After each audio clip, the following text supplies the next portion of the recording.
Howdy mga kabady, welcome to my channel Tricks Buddy PH here. So for today's video, isang malupit na APN tricks na naman ay tuturo ko sa inyo para makapag-free internet na walang limit. Okay, so without further ado, magsimula na tayo.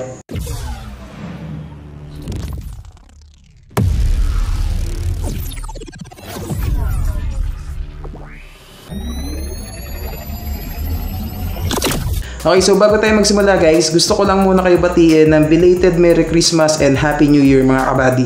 Okay, so kumusta naman kayo guys? So kumusta ang Pasko at bagong taon ninyo? Okay, so sana masagana ang pagpasok ng taon 2024 sa ating lahat mga kabady.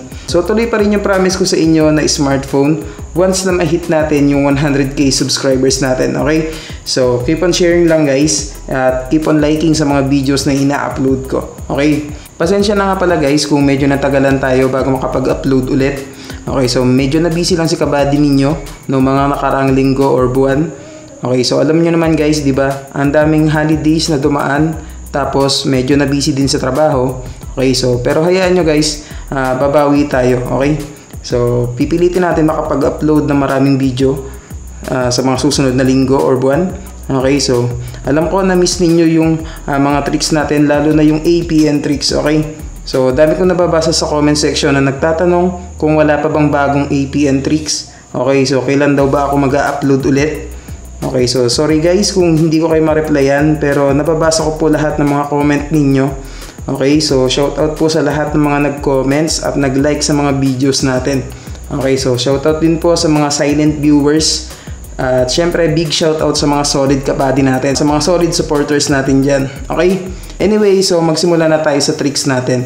So itong tricks na to guys is pwede sa Android at iOS. Pero for Android muna tayo magpo-focus ngayon. Okay? So para makagawa tayo ng bagong APN, syempre pupunta lang tayo dito sa settings. And then hanapin natin yung mobile network or yung network and internet. Minsan sa iba is dual SIM. Okay? So, pili lang tayo ng SIM card na gagamitin. Okay, so ito yung gagamitin ko na SIM card. Then, punta tayo dito sa access point names. Okay, so meron na tayong nagawa guys, pero papakita ko sa inyo, gagawa tayo ng panibago. Okay, okay, so dito sa name, ang ilalagay natin dito is Go Free Internet. Okay, so capital G, small letter O, tapos dash. Okay, so capital F ulit, tapos R-E. Okay, and then dash ulit, and then puro capital na yung internet. Okay, so once may lagay na natin yan, click lang natin tong okay. Okay, so dito naman tayo pupunta sa APN. Okay, so ilalagay natin dito is internet, puro small letter lang guys. Okay, so i-type lang natin dito is internet. Okay, so kung nabibilisan kayo guys sa pagsasalita ko or nabibilisan kayo sa video na to, pwede nyo naman bagalan yung playback speed. So, punta lang kayo sa mismong video and then tignan nyo yung settings and then baguhin nyo lang yung playback speed. Okay, so bagalan nyo lang. Okay, so balik tayo dito. Okay, so once may lagay na natin to, click lang natin tong okay. And then wala na tayong ibang gagalawin dito. Okay, so yan yung kagaya niya. Mula dito sa proxy hanggang dito sa authentication type, wala na yan. Okay, so punta lang tayo dito sa APN type. So, ang ilalagay natin dito is default SUPL. Puro small letter lang guys. Okay? Okay, so default. Tapos, comma in between word. Okay? SUPL. Okay. So, once na mailagay na natin yan, click lang natin tong okay. And then, dito sa APN protocol, IPv4, IPv6 ang ilalagay natin. Okay? So, same lang dito sa APN roaming protocol. Set lang natin dito sa IPv4, IPv6, okay? And then dito sa bearer natin is unspecified. Okay, so nakaset na sa unspecified. Click lang natin yung okay. And then dito wala na. So kung sa tingin nyo okay na, i-double check lang natin. Okay, so Go Free Internet. Okay, then dito APN is internet, small letter. Then dito sa APN type is default SUPL. Then dito sa APN protocol IPv4, IPv6. Then same lang dito sa APN roaming protocol.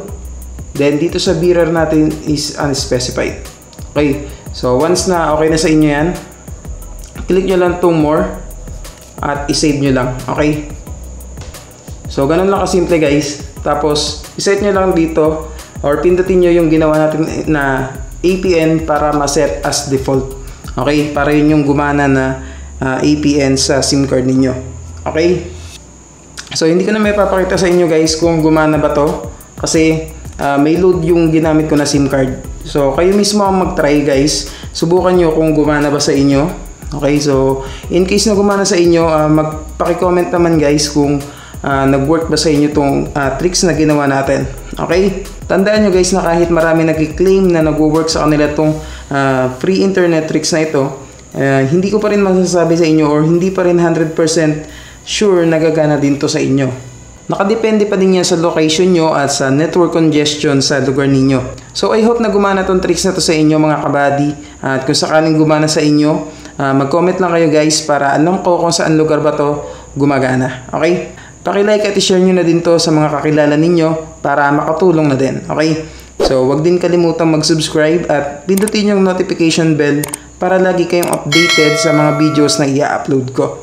Once again, ito po si Tricks Buddy PH. Tandaan, daig ng taong matanong ang taong nagmamarunong. Okay, so God bless po sa lahat. Yun lang. Salamat.